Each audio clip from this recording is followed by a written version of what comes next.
ગાંધીનગર મનપાએ પાલતુ શ્વાનને લઈને નિયમો બનાવ્યા। એએમસીની જેમ જીએમસીએ પણ રજીસ્ટ્રેશન ફરજિયાત કર્યું છે। નિયમોને મનપાની સ્ટેન્ડિંગ કમિટીની બેઠકમાં મંજૂરી મળી છે। રજીસ્ટ્રેશન માટે વાર્ષિક ₹200 જેટલી ફી નક્કી કરાઈ છે। રજીસ્ટ્રેશન સમયે પાલતુ શ્વાનના માલિકે દસ્તાવેજો રજૂ કરવા પડશે।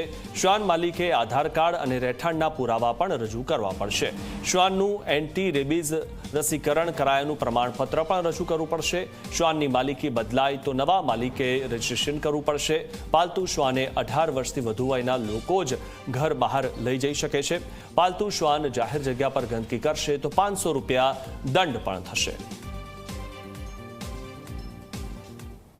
પ્રથમ ફેઝની અંદર ઓફલાઈન રજીસ્ટ્રેશન માટેની મંજૂરી સ્ટેન્ડિંગમાંથી આપવામાં આવેલ છે, જેમાં ₹200 ભરાવીને અમારી જીએમસીની કાર્યાલય ઓફિસ છે ત્યાં આગળ આવીને એમણે રજીસ્ટ્રેશન કરવાનું રહેશે। જેમાં માલિકના અમુક નીતિ નિયમો બનાવ્યા છે કે 18 વર્ષથી નીચેનો વ્યક્તિ એને લઈને બહાર ન જઈ શકે।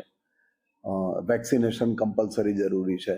અમુક જો એગ્રેસિવ શ્વાન હોય તો એને મોઢે માસ્ક પહેરાવીને બહાર લઈ જવું।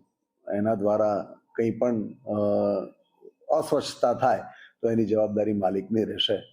શ્વાનની માલિકી બદલાય તો પણ એનું રજીસ્ટ્રેશનમાં આવીને ફરી નામ લખાવવાનું રહેશે।